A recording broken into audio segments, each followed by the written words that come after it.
ભાઈ તો ખુલ્લેઆમ રાજુભાઈ કરપડાના સોતરા કાઢી નાખ્યા. વિડીયો જોઈને તમારે પણ હોશ ઉડી જશે. ખુલ્લેઆમ એવા શબ્દ કાઢ્યા કે રાજુભાઈ કરપડા પણ વિચારી ગયા છે કે ભાઈ હું ભાજપમાં ન ગયો હોત તો સારું હતું. ભાઈનો વિડીયો જોવો ને, વિડીયો બને એટલે શેર કરી દેજો. આપણે કોઈના સપોર્ટમાં કે કોઈના વિરોધમાં વિડીયો બનાવવું નથી. ભાઈએ કહ્યું તમને બતાવી દઉં છું, ખાલી આ વિડીયો જોવો. વિડીયો હા રાજુ કરપડા, હા 830 માં ખાંડો દૂધ નીકળેલા ખેડૂતના નામે. હા ભાઈ આ એક પ્રકારની રાજનીતિ છે ભાઈ, સમજો તો. આ ભાઈ એક પ્રકારના એના રોટલા હેકવાનું કામ કરે છે ભાઈ. જેના રોટલા ઘડાઈ ગયા ને હવે ખાઈ લે. ખુલ્લેઆમ ભાઈએ તો સોતરા કાઢી નાખ્યા છે. હાલ સોશિયલ મીડિયામાં વિડીયો વાયરલ થઈ રહ્યો છે. તમે બધા લોકો જાણતા છો કે રાજુભાઈ કરપડા હાલ ભાજપની અંદર જોડાયા છે. હવે ભાજપની અંદર જોડાતા ઘણા બધા લોકો ગુસ્સે થયા છે. ઘણા ખેડૂત મિત્રો એવું કહી રહ્યા છે કે ભાઈ સારી વાત છે જોડાયા છે, તો ઘણા બધા ખેડૂતો એવું કહી રહ્યા છે કે ભાઈ દગો કર્યો છે ખેડૂત સાથે. ખેડૂતોનો ફાયદો ઉઠાવીને રાજુભાઈ કરપડાએ નામ ફ્રેમ બનાવીને ભાજપમાં જોડાઈ ગયા. ઘણા બધા લોકો આવું પણ કહી રહ્યા છે.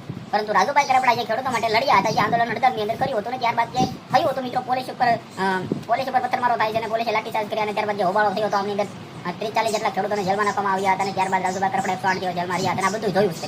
પરંતુ હાલ રાજુ કરપડા ભાજપમાં જોડાતા સૌથી મોટો ધડાકો.